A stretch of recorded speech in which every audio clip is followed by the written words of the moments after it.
মুসলমান ভাইরা রে আমার, লম্বা কথা বলতে চাই না, একটা মাত্র বিষয় আপনাদের খেদমতে বুঝাবার জন্য, যে জিনিসটা আপনাদের হৃদয়ঙ্গম করাবার জন্য চেষ্টা করছি, সেটি হলো মুসলমান মনে রাখবেন, আমি মসজিদে মুসলমান, আমি রমজান মাসে মুসলমান, আমি হজ করতে গেলে খানায়ে কাবায় মুসলমান, আমি যাকাত দেওয়ার সময় মুসলমান, আমি তাবলীগে যাওয়ার সময় মুসলমান, কিন্তু আমি যখন বাজার করি তখন মুসলমান না, আমি যখন ব্যবসা করি তখন ইসলামের থিওরি মানি না, আমি যখন রাজনীতি করি তখন ইসলামের থিওরি। মুহাব্বত করবা তো সেইখানেও যেন ইসলাম থাকে, মুহাব্বতটাও হতে হবে আল্লাহর জন্য, শত্রুতাও হতে হবে আল্লাহর জন্য। কাউকে কিছু দান করবে সেখানেও ইসলামের নীতি, কাউকে কোনো কিছু দেওয়া থেকে বিরত থাকবে সেখানেও ইসলামের নীতি। খুব ভালো করে বুঝবেন, নামাজ আছে, রোজা আছে, সব আছে, কিন্তু অন্য কোন দিক থেকে অন্য কারো প্রতি যদি আমার মুহাব্বতটা অস্বাভাবিক বেড়ে যায়, পয়গম্বর তখন বলেছেন আল মারউ মা'a মান আহাব্বা। আম্মা বা'দু ফাআউযু বিল্লাহি মিনাশ শাইতানির রাজীম। বিসমিল্লাহির রহমানির রহিম। ইয়া আইয়ুহাল্লাযীনা আমানু দুখুলু ফিস-সিলমি কাফফা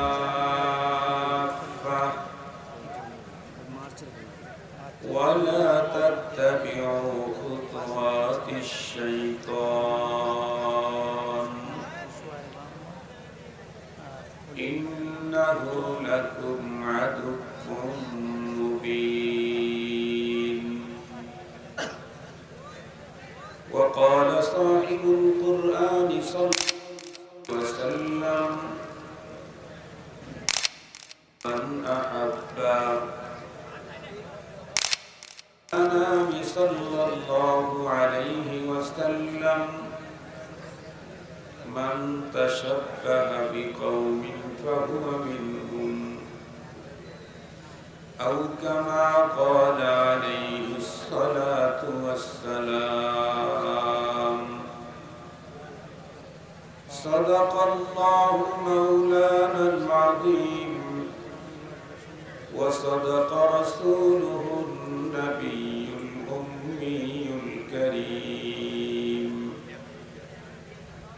ونحن على ذلك لمن الشاهدين والشاكرين والذاكرين والحمد لله رب العالمين. اللهم صل على سيدنا مولانا محمد وعلى آله وأصحابه وبارك وسلم. اللهم صل على محمد النبي الأمي وعلى آله وسلم تسليما. يا رب صل وسلم دائما أبدا على حبيبك خير الخلق كلهم. معزز محترم অধ্যকার পূর্ব ময়নপুর নেত্রকোনা এস পাঠান এ হোসেন ইতিমখানা ও হাফিজা মাদ্রাসার ইন্তেজামে আয়োজিত ঐতিহাসিক ইসলামী সম্মেলনের সদরে ইজলাস জনাব সদর সম্মানিত সভাপতি মুআজ্জাজ হযরত বুজুর্গ উলামায়ে কেরাম, বিভিন্ন দ্বীনি মাদারিস থেকে আগত আজিজ তালাবা, বিভিন্ন অঞ্চল এবং দূরদরাজের এলাকা থেকে সমাগত সম্মানিত সুধী, সর্বপ্রথম মহান আল্লাহ পাকের দরবারে আনিশানে লাখো কোটি শুকর, যে রব্বে করিম অত্যন্ত দয়া করে মায়া করে ভালোবেসে আমাদের হায়াতকে দীর্ঘায়িত করে আজকের এই মুহূর্ত পর্যন্ত সুস্থ সবল রেখে দুনিয়ার শত ব্যস্ততাকে পিছনে ফেলে রেখে দ্বীনের নিসবতে কোরআনে পাকের মহব্বতে জান্নাতি আয়োজনে আহলুল্লাহদের মজলিসে আমাদেরকে উপস্থিতির সুযোগ দিলেন। সে মহান মহিয়ানের দরবারে আমরা প্রত্যেকেই শুকরগুজার হচ্ছি। জবান খুলে ভক্তি সহকারে মহব্বত নিয়ে দিল থেকে আবেগ করে উচ্চ কণ্ঠে সমস্বরে সকলে পড়ে নেই আলহামদুলিল্লাহ।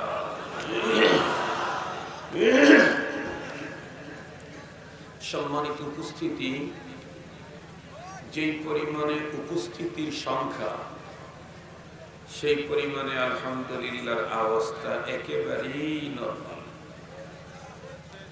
তাছাড়া বাইরের লোকও কম না, মাহফিলেও কম না, বাইরেও লোক কম। আমরা যে ভিতরে আছি, জান্নাতি গ্যালারিতে অবস্থান নিয়েছি, এই কথাটা বাইরে যারা আছে ওদেরকে একটু জানান দেওয়া দরকার। সবচেয়ে বড় কথা, যে রব আমাকে সব দিলেন তার সন্তুষ্টি অর্জনে দিল থেকে আবেগ করে উচ্চ কণ্ঠে শুকরিয়া আদায়ের শব্দটা আমরা আর একবার পড়ি আলহামদুলিল্লাহ। সম্মানিত উপস্থিতি, আপনারা সম্ভবত ক্বাবলাল আসর অথবা বাদাল আসর থেকে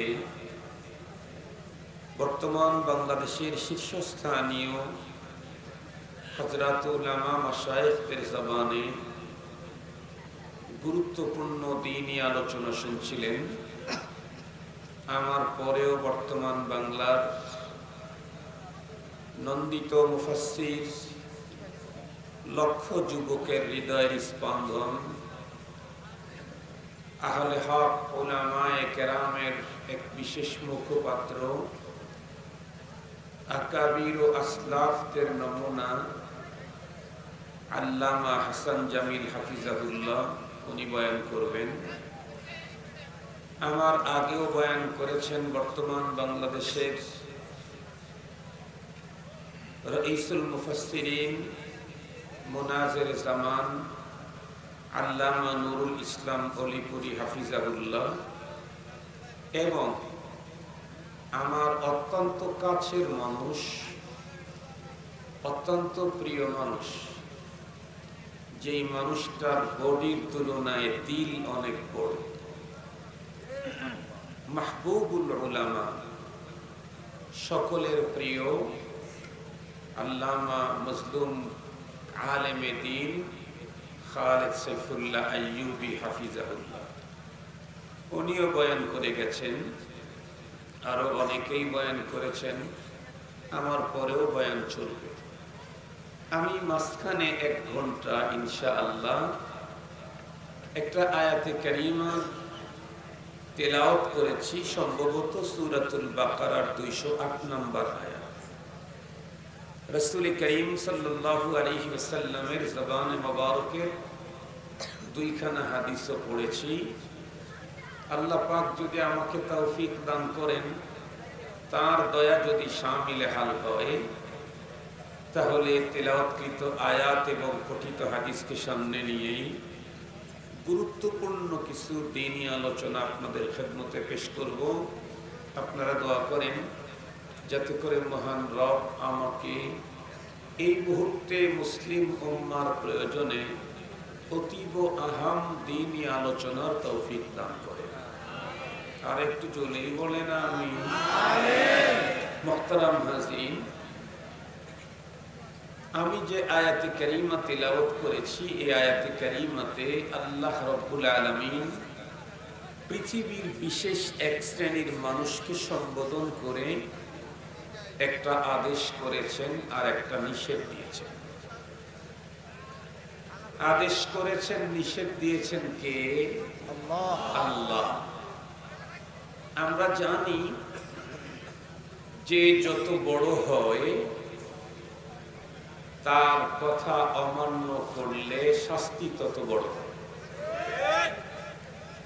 যে যত বড় হয় তার কথা অমান্য করলে শাস্তি তত বড় হয়।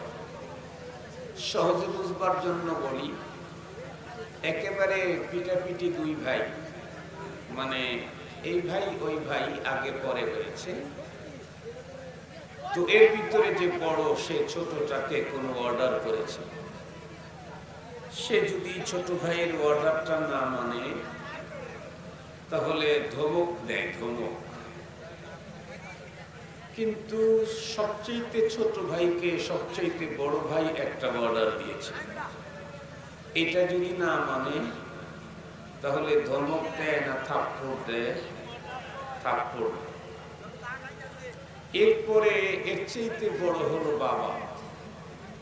বাবা কাউকে একটা অর্ডার করেছে, সে অর্ডার যদি না মানে তো কখনো কখনো অর্ডারের গুরুত্বের উপরে লক্ষ্য করে বাবা ছেলেকে বাসা থেকে বের করে ওঠে। এর চাইতে আরো একটু বড় হলো রাষ্ট্র। কেউ যদি রাষ্ট্রীয় অর্ডার না মানে তাহলে তার অপরাধের উপরে বেসিস করে কাউকে জেল, জরিমানা, আজীবন কারাদণ্ড এবং কারো কারো মৃত্যুদণ্ড হয়। এর চাইতে সবচাইতে সবার চাইতে বড় হলেন কে? আর একটু জোরে বলেন আল্লাহ। আল্লাহু আকবার। আল্লাহ সবচাইতে বড়। সুতরাং তার অর্ডার যদি কেউ না মানে তাহলে তার জন্য শাস্তি কি ভয়াবহ হবে। কোরআনে পাকে আল্লাহ তাআলা নিজেই বলেছেন, লা ইউআযাবু আযাবাহু আহাদ ওয়া লা ইউসিকু ওয়াসাকাহু আহাদ। আল্লাহ পাকের কোরআনে আল্লাহ তাআলা বলেন যে রবের হুকুম যদি কেউ না মানে তাকে এমন আযাব দেওয়া হবে যে আযাব পৃথিবীতে কেউ কোনোদিন কাউকে দিতেই পারে না। মুহতারাম হাজিরিন, তো যে রব সবার চাইতে বড়, যিনি স্রষ্টা, খালিক ও মালিক, উনি এই পৃথিবীর সকল মানুষকে সম্বোধন করেন নাই, বিশেষ এক শ্রেণীর মানুষকে সম্বোধন করেছেন। সেই এক শ্রেণী কারা? আল্লাহ পাকের অতি আপন যারা, তারা। সুবহানাল্লাহ বলেন। আল্লাহ পাকের আপন কারা? আল্লাহ পাক কোরআন হাকিমের ভিতরে নিজেই বলেন, আল্লাহু ওয়ালিয়ুল্লাযীনা আমানু ইউখরিজুহুম মিনাদ-দুলুমাতি ইলান নূর। আল্লাহ হলেন ঈমানদারদের গার্ডিয়ান। তো আল্লাহ যদি আমার গার্ডিয়ান হন তাহলে আমি আল্লাহর আপন না? কথা বলেন, আমি আল্লাহর আপন না? আমি আল্লাহর আপন। আপন জন যে হয়, দেখবেন আপনারা যে মাদ্রাসা পড়েন বা পড়ান, মাদ্রাসার ফিল্ডের ভিতরে দুইটা ছেলে মারামারি করতেছে, ওরা মাদ্রাসার ছাত্র। উস্তাদের সামনে পড়লে উস্তাদ বেশি থেকে বেশি ধমক দিবে, পানিশমেন্ট দেওয়ার অধিকার আছে কি নেই। কিন্তু এই ছেলে দুইটি যদি মাদ্রাসার ছাত্র হয় তাহলে উস্তাদ তাদেরকে, কথা বলেন না কেন, পিটা দিবে, পিটা, পানিশমেন্ট দিবে। কেন? কারণ উস্তাদ হলো ছাত্রের আপন। এজন্যে এমন কিছু করতে দিবে না যে কাজে এই আপনের জীবন নষ্ট হয়। এর চাইতেও বেশি আপন বলা যেতে পারে আব্বা আম্মা একদিক থেকে। এজন্য দেখবেন সন্তান কিন্তু পিতা মাতার কলিজার টুকরা। বাবা মা না খেয়ে সন্তানকে খাওয়াইতে পারলে ঘুম হয়, নিজে না খেলে ঘুম হয়, কিন্তু সন্তানকে খাবার দিতে না পারলে ঘুম হয় না। যেমন ধরে নেন বাসায় আপনারা চারজন, স্বামী স্ত্রী দুইজন আর দুইটা ছেলে মেয়ে। যেই খাবারটা আছে রাত্রে তাতে দুইজনের কোন রকম করে হবে, চারজনের কিছুই হবে না। বলুন তো দেখি, এই খাবারগুলি কি বাবা মা দুইজনে খেয়ে বাচ্চাদেরকে উপবাস রেখে দিবে? কি করবে? সন্তানদেরকে খাওয়ায় দেবে, বাবা মাই উপবাস থাকবে, এবং এতেই বাবার শান্তি, এতেই মার শান্তি। আমি না খেলাম, আমার কলিজার টুকরা সন্তান দয়তো খেয়েছে। দেখবেন বাবা কোথাও দাওয়াত খেতে গেছে, দাওয়াত পেয়েছে, 25 আইটেমের খাবার খেয়ে বাবা বাসায় ফিরেছে। এসে দেখে বাসায় খাবারের কিচ্ছু নাই।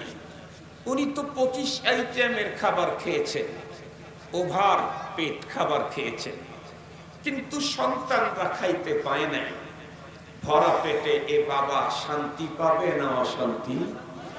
ঘুম হবে না জেগে থাকবে? কেন?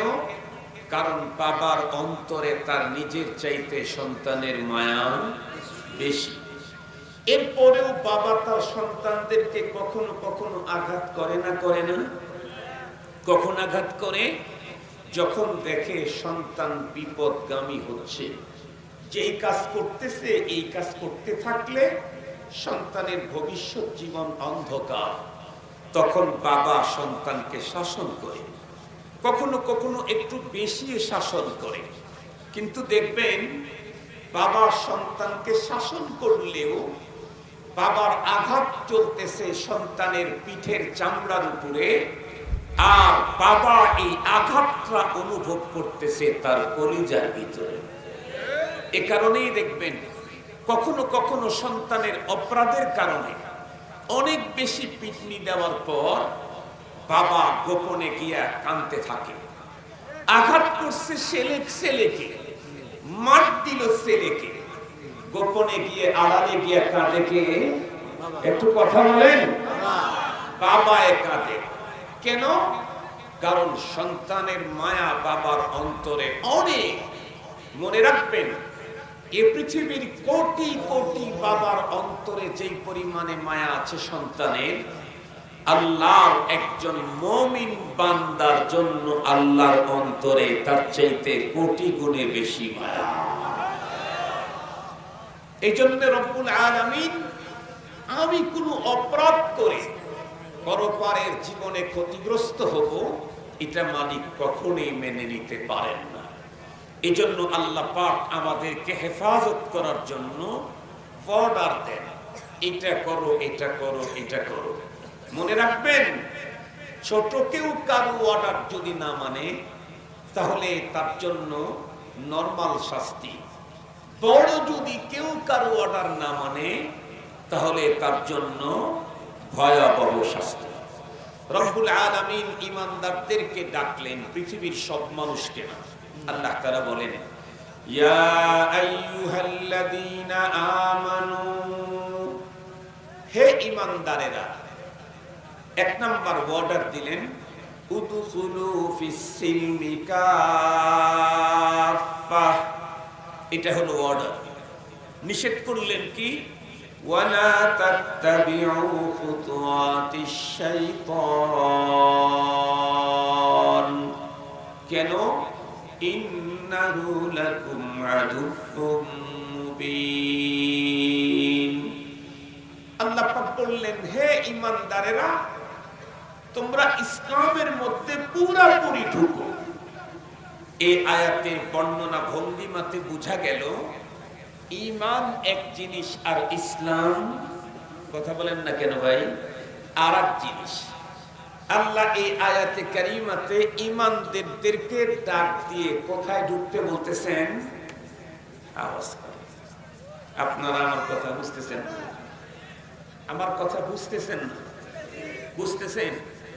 ঈমানদারদেরকে ডেকে কোথায় ঢুকতে বললেন? ইসলামের মধ্যে। তাহলে বোঝা গেল ঈমান এক জিনিস, ইসলাম আর এক জিনিস। পরপারে 100% মুক্তির জন্য দুইটাই লাগবে। পরপারে 100% মুক্তির জন্য, নিরঙ্কুশ জান্নাতি হবার জন্য দুইটাই লাগবে। কারো কাছে ঈমান আছে, ইসলাম নাই, ঈমানের কারণে সে কোনো এক সময় জান্নাতি হবে, তবে তার আগে তাকে লম্বা পানিশমেন্ট নিতে হবে ইসলাম না থাকার কারণে। এই জন্য আল্লাহ যেহেতু তার ইমানদারদেরকে বেশি মহব্বত করেন, এজন্য তাদেরকে ডেকে বলতেছেন, ইয়া আইয়ুহাল্লাযীনা আমানু, হে ইমানদারেরা, হে আমার দলের লোকেরা, হে আমার প্রিয়রা, উদখুলু ফিস-সিলমি কাফা, ইসলামের ভিতরে পুরোপুরি ঢুকুন। মনে রাখবেন, কেউ যদি খানিকটা ঢোকে আর খানিকটা না বাইরে থাকে, তাহলে এটা কখনো ভালো হয় না। আগে জানতে হবে ঈমান কি, ইসলাম কি। ঈমান কি আর ইসলাম কি, এটার বর্ণনা হাদিসে জিবরাইলের মধ্যে আছে। যার সহজ কথা আপনাদেরকে বুঝাই, ঈমান হলো ভিতরের জিনিস। ঈমান কিসের জিনিস? ইসলাম হলো বাইরের জিনিস। ঈমান আল্লাহর প্রতি বিশ্বাস, এটা উপরে না ভিতরে? পরপারের প্রতি বিশ্বাস, উপরে না ভিতরে? ইসলাম নামাজ পড়া, রোজা রাখা, হজ করা, যাকাত দেওয়া, এগুলি কি ভিতরে না বাইরে? এগুলি বাইরে। তো আল্লাহ পাক বলেন, তোমরা যারা আমার প্রতি বিশ্বাস স্থাপন করেছো তাদেরকে আমি বলছি, উদখুলু ফিস-সিলমি কাফা, ইসলামের ভিতরে পুরাটা ঢুকে যাও। এমন যেন না হয় কিছু মানবে আর কিছু মানবে না, এটা যেন না হয়। কারণ দুনিয়াতেও দেখেন, রাজনীতি করতে গিয়ে কেউ যদি কিছু এই দল আর কিছু ওই দল করে, তাহলে এই লোকের কোনো অবস্থান থাকে? ধরে নেন, একজন মানুষ আওয়ামী লীগের মিটিংয়েও যায়, বিএনপির মিটিংয়েও যায়। আওয়ামী লীগের মিটিংয়ে গিয়ে সেখানে ওই দলের বেশও কপালে লাগায়, বিএনপির মিটিংয়ে গিয়ে ওই দলের বেশটাও কপালে লাগায়, আর এক দলের মিটিংয়ে গিয়ে সেই দলের বেশটাও কপালে লাগায়। আপনারা বলুন তো দেখি, এইভাবে যদি লাগালাগি করে, তাহলে এই লোকটা তো 2-3 বছরের মধ্যেই সব দলের নমিনেশন পেয়ে যাবে। কথা বলেন আপনারা? সব দলেরটা পাবে না? না কোনো দলেরটাই হবে না? কোনো দলেরটাই হবে। বরং নমিনেশন পাবে কে, চেয়ার পাবে কে?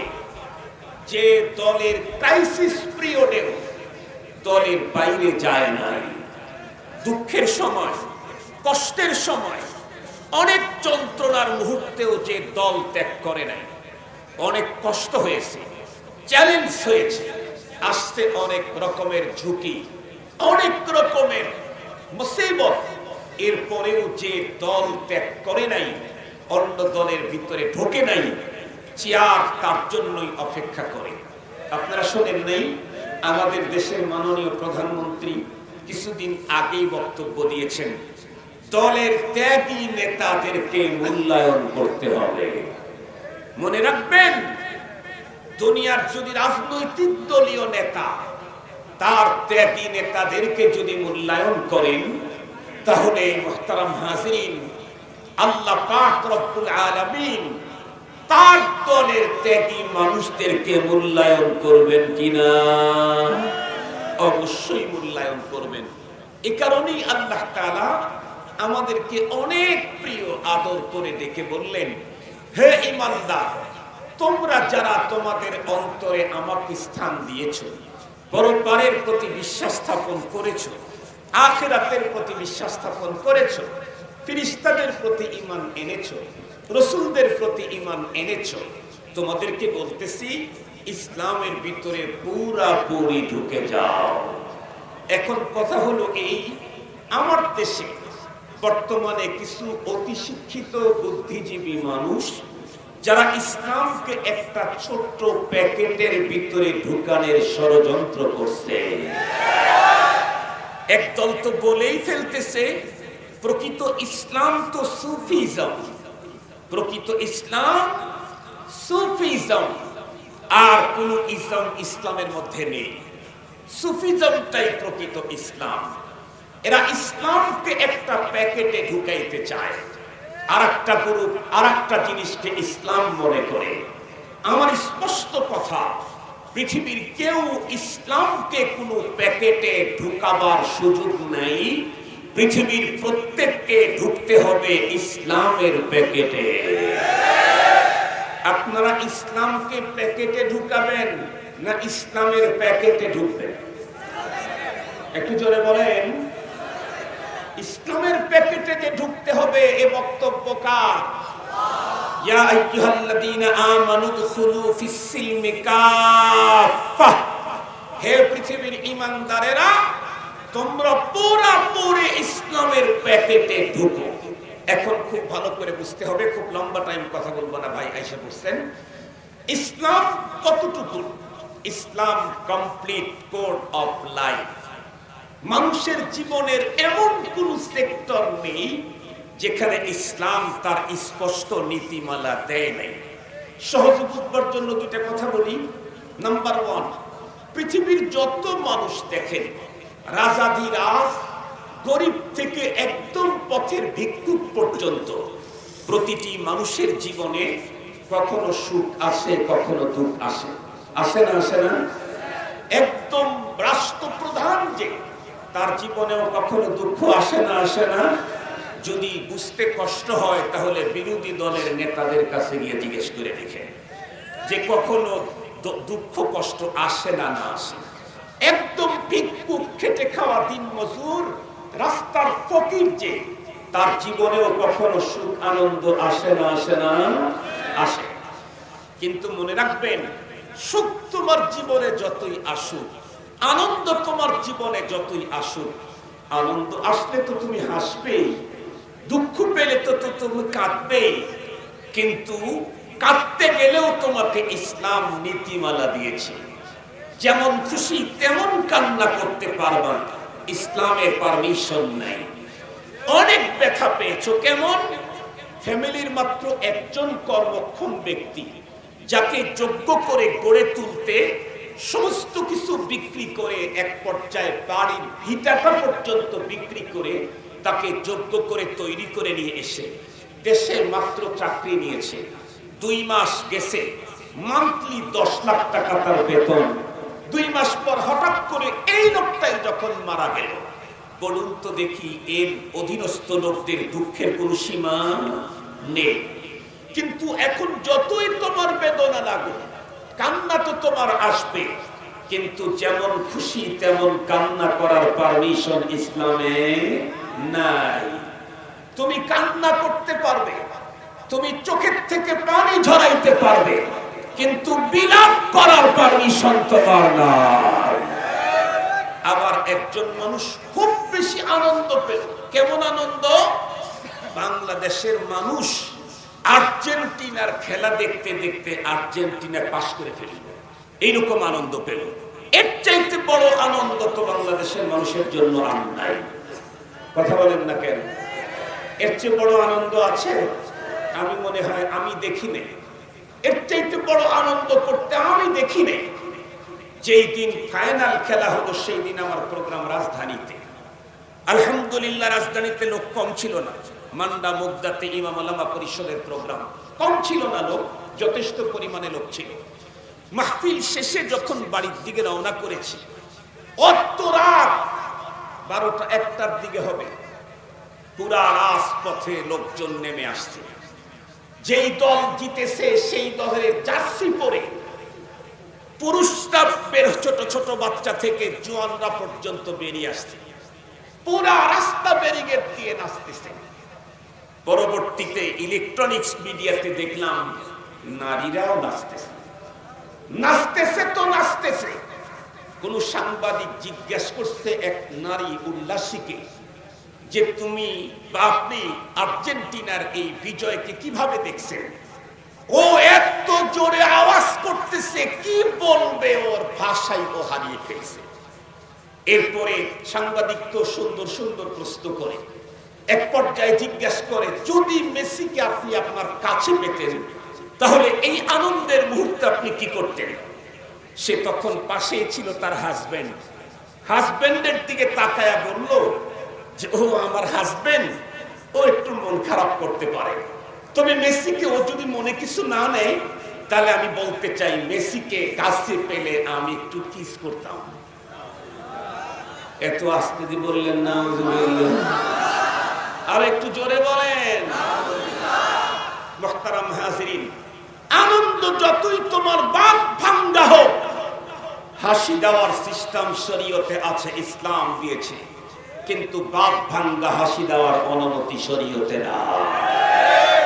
হাসি তিন প্রকার, তাবাসসুম, যিহক, কাহকাহা। প্রথম দুইটার অনুমতি আছে, কাহকাহা অট্ট হাসির অনুমতি নাই, অট্ট হাসির অনুমতি নাই। তাবাসসুম সুন্নাত, যিহক অনুমতি, কাহকাহা অনুমতি নাই। মুসলমান ভাইরা রে আমার, লম্বা কথা বলতে চাই না, একটা মাত্র বিষয় আপনাদের খেদমতে বুঝাবার জন্য, যে জিনিসটা আপনাদের হৃদয়ঙ্গম করাবার জন্য চেষ্টা করছি, সেটি হলো মুসলমান মনে রাখবেন, আমি মসজিদে মুসলমান, আমি রমজান মাসে মুসলমান, আমি হজ করতে গেলে খানায়ে কাবায় মুসলমান, আমি যাকাত দেওয়ার সময় মুসলমান, আমি তাবলীগে যাওয়ার সময় মুসলমান, কিন্তু আমি যখন বাজার করি তখন মুসলমান না, আমি যখন ব্যবসা করি তখন ইসলামের থিওরি মানি না, আমি যখন রাজনীতি করি তখন ইসলামের থিওরি। মুহাব্বত করবা তো সেইখানেও যেন ইসলাম থাকে, মুহাব্বতটাও হতে হবে আল্লাহর জন্য, শত্রুতাও হতে হবে আল্লাহর জন্য। কাউকে কিছু দান করবে, সেখানেও ইসলামের নীতি, কাউকে কিছু দেওয়া থেকে বিরত থাকবে, সেখানেও ইসলামের নীতি। খুব ভালো করে বুঝবেন, নামাজ আছে, রোজা আছে, সব আছে, কিন্তু অন্য কোন দিক থেকে অন্য কারো প্রতি যদি আমার মুহাব্বতটা অস্বাভাবিক বেড়ে যায়, পয়গম্বর তখন বলেছেন আল মারউ মা'a মান আহাব্বা। তাহলে তুমি যাকে চয়েস করো, হাসর তোমাকে তার সাথেই করানো হবে। মুহতারাম হাজিরিন, ভাই একটু বসে থাকুক, অসুবিধা নাই। মামুনুল হক সাহেব 1 ঘন্টা আমাকে বসায় রেখে ওয়াজ করেছে। জিজ্ঞাসা করে, ভাই আমি বলছি আমার টাইম আপনাকে দিয়ে দিলাম। আমি মামুনুল হক সাহেব, খালেদ সাইফুল্লাহ আইয়ুবী, হাসান জামিল, এ তো ভিন্ন কিছু না। আপনারা ভিন্ন করে মনে করলেও বড় যারা আছে আমাদের দেশে, তারা ভিন্ন মনে করে। ওরা জানে ওরা 4 জন খলিফা, ওরা বলে 4 খলিফা। মুহতারাম হাজিরিন, এদিন ভাই একটু বসে থাকবে, আমি একটা ছোট্ট ঘটনা আপনাদেরকে বলবো, যেটা আপনাদের অন্তরে সিট করবে ইনশাআল্লাহ। আমাকে একজন বলতেছিলেন, হুজুর এই বয়ানটা তো করা দরকার ছিল খেলা চলা অবস্থায়। আমি বললাম, না, খেলা চলা অবস্থায় বলা দরকার ছিল না। খেলা দেখার অবস্থায় এত জটিল হয়েছে মানুষের, ওই মুহূর্তে যদি এই মেডিসিন দিতাম তো ততক্ষণে তো ইসলামের বাইরে ছিল। এই বক্তৃতা দেওয়ার পরে যদি বলতো আর এই সমস্ত ফালতু কথা, তাহলে তো ঈমানের বাইরে চলে যেত। এজন্য হাকিমুল উম্মত থানবী রাহমাতুল্লাহি আলাইহি বলছেন, কাহো তু হক কাহো, সব হক মত কাহো। নবী আলাইহিস সালাম বলছেন, মান ইসতাতাম মিনকুম মান রাআ মিনকুম মুনকারান ফালইয়ুগাইয়িরহু বিয়াদি, ফাইন লাম ইস্তাতি ফাবিলিসানি, ফাইন লাম ইস্তাতি। জবান দিয়াও সব সময় কথা বলেন না কেন? মন্দকে মন্দ বলা সব সময় যায় না, এরও পরিবেশ লাগে। এখন যেহেতু চলে গেছে, এখন কথাটা আপনাদের অন্তরে বসবে, আর আগামীর জন্য প্রস্তুতি নেব তাওবাতুন নসুহ করে। রাজি আছি তো ইনশাআল্লাহ? মুহতারাম হাজিরিন, দেখেন সব ঠিকঠাক আছে, কিন্তু বিজাতীয় একটা কালচার আমার অন্তরে বেশি থাকলে কি জটিলতা হতে পারে। হাকিমুল উম্মত মুজাদ্দিদুল মিল্লাত শাহ আশরাফ আলী থানবী রাহমাতুল্লাহি আলাইহি ওনার কিতাবের ভিতরে একটা ঘটনা লিখছেন, যতটুকু সংক্ষেপ করা যায় আমি সংক্ষেপ করতেছি। মক্কাতুল মুকাররমায় এক আলেমের মৃত্যু হয়ে গেল, তাকে একটা কবরে দাফন করে দিল। লম্বা টাইম পার হওয়ার পরে ওই ফ্যামিলিতে আরেকজন নারীর মরণ হলো। ওই ফ্যামিলিতে, মক্কা শরীফে যারা গেছেন তারা তো জানেন, মক্কা শরীফে খাবার রেখে দিলে কিন্তু পচে দুর্গন্ধ হয়, আবহাওয়াটাই এমন, খাবারগুলি শুকিয়ে যায়, শক্ত হয়। তো লাশ কবরের ভিতরে রেখে দিলে পচে ফুলে ফেটে যায় এমনটি মনে হয় না। আমি যদিও দেখি নাই, ওইখানকার সিস্টেম হলো এক কবরের ভিতরে একজনকে কবর দিয়েছে, লম্বা টাইম পর আবার যদি ওই কবরে আর একজনকে ঢুকাইতে চায় তো ঢুকাই দিতে পারে, হাড় হাড্ডি গুলো একটু সাইজ করে ঢুকাই দিল। ওইখানকার ওই ফ্যামিলির লোকজন সিদ্ধান্ত নিল এই মেয়ের লাশটা হুজুরের কবরেই দাফন করা হবে। সময়টা ছিল হজের মৌসুম, এক পর্যায়ে তাই করা হলো। মেয়েটাকে গোসল করায়া কাফন পরায়া লাশ যখন হুজুরের কবরে দাফন করার জন্য নিয়ে গেল, হুজুরের কবরটা খোলার পরে দেখা গেল আল্লাহ একই কি, হুজুরের লাশ তো দাফন করা হয়েছে অনেক কয়েক বছর আগে, এখন দেখতেছে হুজুরের কবরের ভিতরে নতুন একটা লাশ রাখা, মনে হয় কিছুক্ষণ পূর্বে রেখে দিয়েছে, কাপড় চুপুরগুলি ওই রকমই। অবাক হয়ে গেল, এটা পারিবারিক কবরস্থান, চোখের চোখ ফাঁকি দিয়ে কেউ এখানে কবর দেওয়ার সুযোগ নেই। তাছাড়া কবরের উপরে সদ্য মাটি দেওয়া হয়েছে, কবর খনন করে ঢুকানো হয়েছে, এমন কোনো চিহ্ন নেই। সমস্ত মানুষ তখন অবাক হয়ে গেল, কৌতূহল জাগলো। এক পর্যায়ে তারা লাশের মুখের সামনে, মুখের দিক থেকে যখন কাপড়টা সরায় দিল, দেখা গেল ইন্না লিল্লাহ, এ তো দেখি কোনো পুরুষের লাশ না, এ তো দেখা যায় একজন নারীর লাশ। আরো আশ্চর্যান্বিত হয়ে গেল, এই কবরের ভিতরে রাখলাম আমি পমরা পুরুষ, সে আবার আলেম, এখন দেখতেছি নারীর লাশ। লাশটা আমরা রেখেছি কয়েক বছর আগে, এ তো সত্য এখানে দাফন করার মতো দেখা যাচ্ছে। এরপরে তার চেহারার দিকে তাকানোর পরে দেখা গেল, আরো আশ্চর্য হলো, এই মেয়েটা কোন আরব মেয়ের মতো মনে হচ্ছে না।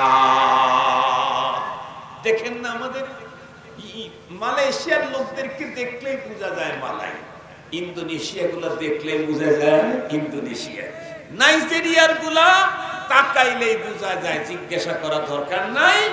আর আফ্রিকার গুলা যদি দেখতে চান তাহলে একবার দেখলেই বুঝবেন আফ্রিকান। কিন্তু বাংলাদেশ একদম ভ্যারাইটিস, এখানে সৌদি, মালয়েশিয়া, ইন্দোনেশিয়া, আফ্রিকা সব আছে। কালা আছে, ধলা আছে, খাটো আছে, বেটে আছে, নাকের সিস্টেম এক একজন এক এক রকমের আছে। ওনারা লাশটা দেখেই বুঝছেন এটা আরব কোন নারীর লাশ না। এলাকার ভিতরে আওয়াজটা ছড়ে গেল, হজের মৌসুম ছিল, ইউরোপ থেকে আসা একজন হাজী, এই শব্দটা তার কানে ঢোকার পরে সে, বন্ধুরা আমার, দৌড়ানো শুরু করলো কবরস্থানের দিকে। এক পর্যায়ে হাজার হাজার মানুষদেরকে ভিড় করে একদম সামনে গিয়ে দাঁড়ালেন। এক নজর নারীটাকে দেখার পরেই ওই লোক উপস্থিত লোকদেরকে বললেন, আপনারা শান্ত হন, এই নারীর পরিচয় আমি আপনাদেরকে বলে দেই। লোকগুলি চিন্তা করলো, না জানি হজের মৌসুম, এই লোকটাই মনে হয় এই কাজটা করেছে। ওরা কোনজন মারা যাওয়ার পরে সকলের চোখ ফাঁকি দিয়ে এখানে দাফন করে গেছে, এমনটি হইতে পারে। কিন্তু এমনটি না।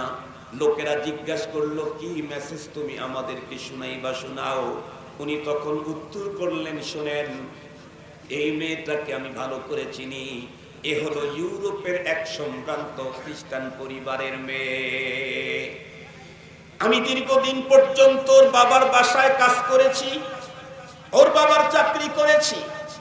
লম্বা টাইম পর্যন্ত মেয়েটা আমার চলাফেরা, আমার অনুপম চরিত্র দেখে আমার প্রতি আকৃষ্ট হয়ে এক পর্যায়ে আমার কাছে আমার ধর্ম জানতে চাইলো। আমি আমার ধর্মের মাহাসেনে ইসলামের বিষয়গুলি একটা একটা করে সুযোগ বুঝে বুঝে যখন ওকে বুঝাইতেছিলাম, ওর অন্তরের ভিতরে ইসলামের আগুন যে লেগে গেল, বিশ্ব নবীজির প্রতি মহব্বত আর ভালোবাসা জমে গেল। এক পর্যায়ে আমার হাতে হাত দিয়ে কালিমা পড়ে মুসলমান হয়ে গেল। এই পরিমাণে ধর্মের প্রতি তার আগ্রহ ছিল, দৈনিক কয়েকবার করে আমাকে বলতো, আমি আমার ইসলামের কথাকে আর গোপন রাখতে চাই না। কিন্তু ওর পরিবারটা এতটাই প্রভাবশালী, আমার মাধ্যমে ও ধর্মান্তরিত হয়েছে, এইটা যদি জানতে পারে তাহলে ওর পরিবার আমাকে মেরে ফেলবে। এই জন্য ওর হাত ধরে পায়ে ধরে বলতাম, বোন কমপক্ষে আমার জীবনের দিকে তাকায়া তুমি কিছুদিন কমপক্ষে গোপন রাখো, আমি এখান থেকে চলে যাওয়ার পরে ওপেন করব তোমার ঈমান। এইভাবে চলতেছিল। আকস্মিক এক রোগে আক্রান্ত হয়ে মেয়েটা দুনিয়া থেকে বিদায় নিল। মেয়েটা যখন দুনিয়া থেকে বিদায় নিল, ওই মেয়ের মুহাব্বতের আগুন আমার অন্তরের ভিতরে তুফান। আমার তো দিলে চাইতেছে তার সবচাইতে প্রিয় নবী মুহাম্মদুর রাসূলুল্লাহর সুন্নাত তরিকায় তারে দাফন করায়া দেই, কিন্তু আমি যদি তার ইসলামের কথা প্রমাণ প্রকাশ করতে যাই তাহলে আমাকেও তো দাফন করে ফেলবে। এই জন্য অন্তরের ভিতরে আগুন নিয়ে খ্রিস্টানদের কবরস্থানে ওদের পদ্ধতিতেই এই মেয়েটাকে সমাধিত করা হলো। আমিও সেখানে থাকলাম, চোখের পানি দিয়ে এই মেয়েটাকে বিদায় করলাম। অন্তরের ভিতরে দুঃখ লাগলো, ওর বাবার বাসার কাছ ছেড়ে দিয়ে চলে আসলাম। আল্লাহ পাক আমাকে সম্পদ দান করলেন। আমি এই বছর হজ ব্রত পালন করতে এসেছি। হজ ব্রত পালন করতে এসে আওয়াজ যখন এমনটি শুনলাম, আমি দৌড়ে এসে দেখি এইটাই সেই মেয়ে।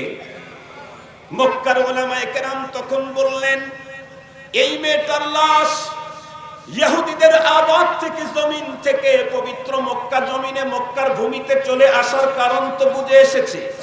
আল মারউ মা মান আহাব্বা, আল্লাহু আকবার বলেন, আল্লাহু আকবার। আল মারউ মা মান আহাব্বা, যার অন্তরে যার প্রেম আর মুহাব্বত, আল্লাহ পাক রব্বুল আলামিন তাকে তার কাতারে দাঁড় করায়া বন্ধুরা আমার হাসর করাবেন। এ নারীও যদিও হিন্দু খ্রিস্টানদের বাসায় জন্ম নিয়েছে, কিন্তু ওর অন্তরের ভিতরে ইসলাম এবং মুহাম্মাদুর রাসূলুল্লাহর মুহাব্বতের কারণে আল্লাহ পাক খ্রিস্টানের কবরস্থান থেকে ওর কবরটার লাশটাকে এখানে ট্রান্সফার করে দিয়েছে। এখন কথা হলো, এই আলেমের লাশ এই জায়গায় দাফন করা হয়েছিল, সে আলেমের লাশ গেল কোথায়? উলামায়ে কেরাম সিদ্ধান্ত নিল, ইউরোপী হাজিকে ডেকে বলল, ভাই হজ ব্রত কমপ্লিট করার পরে তুমি যখন তোমার দেশে যাবে, এই মেয়েটির সমাধিস্থলটাকে খনন করে দেখবে সেখানে আমাদের আলেমের লাশ পাওয়া যায় কিনা। এক পর্যায়ে হজ ব্রত পালন করে আল্লাহর বান্দা চলে এলেন। কিতাবের ভিতরে হাকিমুল উম্মত থানবী রাহমাতুল্লাহি আলাইহি লেখেন, এখন যেহেতু উনিও অনেক টাকাওয়ালা, এক পর্যায়ে চলে গেলেন ওই খ্রিস্টান মহিলার বাসায়, মুসলিম মহিলার বাসায়। খ্রিস্টানদের বাসায় গিয়ে কথোপকথন করলেন। এক পর্যায়ে বলে ফেললেন, ভাই আল্লাহ তো হজে নিয়েছিল, কিন্তু হজে যাওয়ার পরে সবচেয়ে আশ্চর্য জিনিস একটা দেখে আসলাম, এটার ব্যাপারে আপনাদেরকে জানান দেওয়ার জন্য এসেছি। বলে কি, মক্কাতুল মুকাররমায় গিয়ে আপনার অমুক মেয়ের লাশটা দেখে এসেছি। ওরা অবাক হয়ে গেছে। ওরা বলে, কি বলো তুমি, মক্কায় গিয়ে কি মাথাটা নষ্ট করে নিয়ে আসলাম? আমরা হলাম খ্রিস্টান, আমার মেয়ের লাশটা যদি কবরস্থান থেকে সরে কোথাও যায়, খ্রিস্টানদের ভূখণ্ড ভূমিতে যাবে, মুসলমানদের দেশে যাবে কেন? এতদিনে ও অনেক টাকাওয়ালা হয়েছে, টাকা থাকলে তো আর কিছু লাগে না। কথা বলেন না কেন? টাকা থাকলে আর কিছু লাগে? যদি টাকা থাকে, বড় নেতাও বাড়িতে আসে দাওয়াত ছাড়ায়। কত বড় নেতা টাকাওয়ালাদের ওখানে গিয়ে আড্ডা দেয়। টাকা থাকলে অনেক কিছু হয়। ও আজকে অনেক টাকাওয়ালা, ও টাকাওয়ালা, ও টাকাওয়ালা, ও এর বিরুদ্ধে অ্যাকশন নিতে পারবে না। তো বলে ফেললো, ভাই বিষয়টা তো গোপন রেখেছিলাম, বলে ফেলি কি, আপনার মেয়ে গোপনে আমার কাছে ইসলাম গ্রহণ করেছিল। ঠিক আছে, ইসলাম গ্রহণ করতে পারে। কত মানুষই তো খ্রিস্টান, হিন্দু, বৌদ্ধ থেকে মুসলিম হয়, তাদের কবরের লাশ ঢুকানোর পরে ওইটা ওইখানে যায়, এ তো জীবনে শুনি নাই।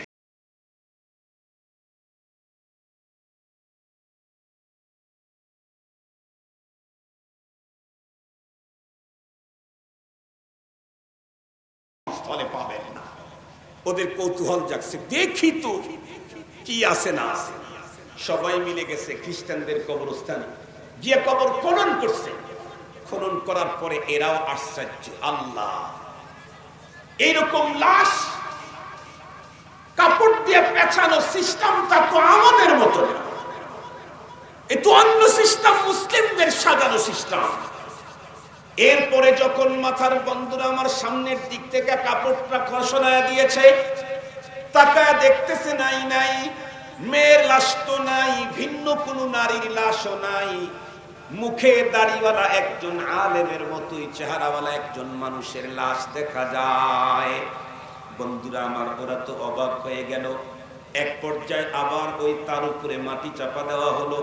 খবরটা যে কোনো পদ্ধতিতে মক্কাতুল মুকাররমায় পৌঁছে দেওয়া হলো।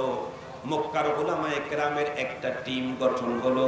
ওই মহিলার লাশ খ্রিস্টানদের জমিন থেকে মক্কার আরজে মুকাদ্দাসের ভিতরে আসার কারণ তো আমরা বুঝেছি, আল মারউ মা মান আহাব্বা, কিন্তু আলেমের লাশ মুকাদ্দাস জমিন থেকে খ্রিস্টানদের এলাকায় কবরস্থানে কেন চলে গেল? মুসলমান ভাইরা আমার, যত মানুষকে আলেম সম্পর্কে জিজ্ঞাসা করে সবাই বলে এই অঞ্চলের মধ্যে ওনার চাইতে বড় আল্লাহওয়ালা, ভদ্র, অত্যন্ত সুন্দর মানুষ আমরা সানি কাউকে দেখি নাই। না না, সবাই বলে ভালো, সবাই বলে ভালো। উলামায়ে কেরাম সিদ্ধান্ত নিলেন, একজন মানুষ ভালো না মন্দ, সে বন্ধুরা আমার তার স্ত্রীর কাছে কেউ কখনো নিজের অবস্থা গোপন করতে পারে না। দুনিয়ার কেউ যদি না জানে, স্ত্রী জানে তার স্বামীর আসল চরিত্রটা কি। এজন্য সিদ্ধান্ত নিল, চলো স্ত্রীকে জিজ্ঞাসা করা হোক। কাছে যাওয়ার পরে জিজ্ঞাসা করা হলো, ও বোন, বলো তোমার স্বামীর কন্ডিশন কি ছিল? স্বামী স্ত্রীও ওই রিপোর্টই করলেন, যেই রিপোর্ট এলাকার সাধারণ মুসলমান তার ব্যাপারে করেছিল, মানে ভালোই ভালো, ভালোই ভালো, 5 ওয়াক্ত নামাজি, তাহাজ্জুদ গুজার, জাকের, শাকের, সব ঠিক আছে। এরপরে উলামায়ে কেরাম চিন্তিত হয়ে বললেন, বোন, তাই যদি হয় তাহলে মক্কার মুকাদ্দাস জমিনে তোমার স্বামীকে দাফন করার পরে সেই লাশটা কেন ইহুদিদের জমিনে চলে যাবে? মুসলিম মহিলা তখন চোখের পানি ছেড়ে কেঁদে দিয়ে বলে, হুজুর, একটা কথাই শুধু বারবার আমার মস্তিষ্কের ভিতরে উকি মারছে, আমার মনে হয় এই কারণটা ছাড়া ভিন্ন কোনো কারণ না। কি কারণ? আমি আর আমার স্বামী বিশেষ সাক্ষাতে মিলিত হয়ে কঠিন তীব্র শীতের রাত্রে ফজরের আগে যখন গোসল করতাম ঠান্ডা পানি দিয়ে, তখন আমার স্বামী যতবার গোসল করতাম, উনিও গোসল করতেন, তখন বলতেন, ইসলামের এই পদ্ধতিটি আমার কাছে ভালো লাগে না। স্বামী স্ত্রী সহবাসের পরে গোসল করতেই হয়, ফরজ। ইসলামের এই সিস্টেমটা আমার কাছে ভালো লাগে না। এই জায়গায় খ্রিস্টানদের পদ্ধতি আমার কাছে বড় প্রিয়। ওদের কাছে স্বামী স্ত্রীর সহবাসের পরে গোসল করার বাধ্যবাধকতা নেই।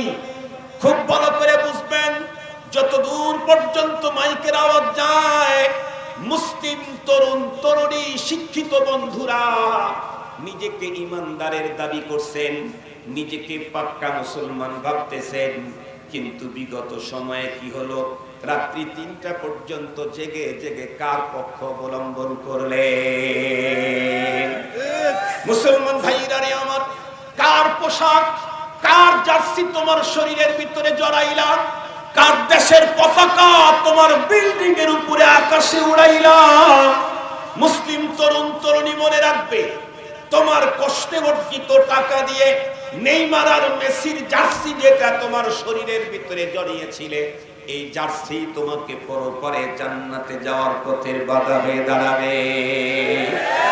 যেই পতাকা তুমি তোমার এলাকাতে লম্বা করে উড়াইয়াছিলে, এই পতাকাই তোমাকে পরপরে জান্নাতে যাওয়ার বাধা হয়ে দাঁড়াবে। যেই মেসি আর নেইমারকে চুমু খাওয়ার জন্য তুমি আজকে উন্মাদ হয়ে গেলে, কাছে পেলে তাকে চুমু খেতে, বুকে জড়াতে, এত মহাব্বত আর ভালোবাসার কথা বললে, তোমার এই সিনসিনারি গুলি পরপরে জান্নাতে যাওয়ার পথের বাধা হবে।